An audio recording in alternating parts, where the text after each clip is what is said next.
ወላጆቻችን በህይወት እያሉ የሚደርሰንን የውርስ ድርሻ እንዲሰጡን ማስገደድ እንችላለን ወይ? እንዴት አደራችሁ? ጠበቃና የህግ አማካሪ ነኝ።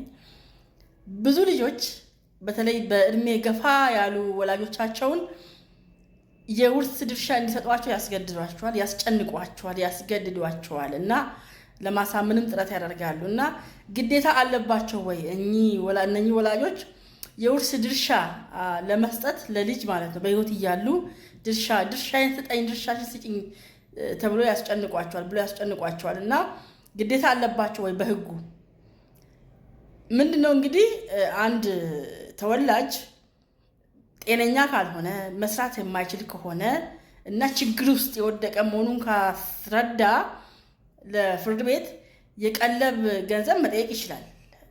ምክንያቱም አንድ ሰው በችግር ላይ ወድቆ እያለ መስራት የማይችል ከሆነ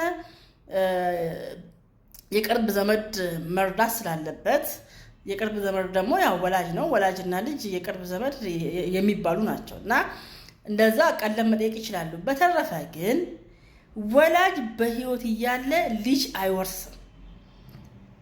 ልጅ መውረስ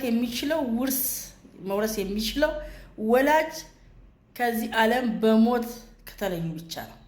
ስለዚህ ወላጆቻችን በህይወት እያሉ ውርስ አካፍሉኝ፣ ድርሻዬን ስጡኝ ተብሎ መጨነቅ ሳይሆን ያለባቸው መጦር፣ እንክብካቤ ማግኘት ነው ያለባቸው፣ ውርስ ስጡን ብሎ ከማስጨነቅ ማለት። ስለዚህ ዞሮ ዞሮ ምንድነው ወላጆች በህይወት እያሉ በልጆች አይወረሱም። ልክ ሲሞቱ ነው ስለ ውርስ ራሱ የሚወራው ልክ ሲሞቱ ነው ማለት ነው።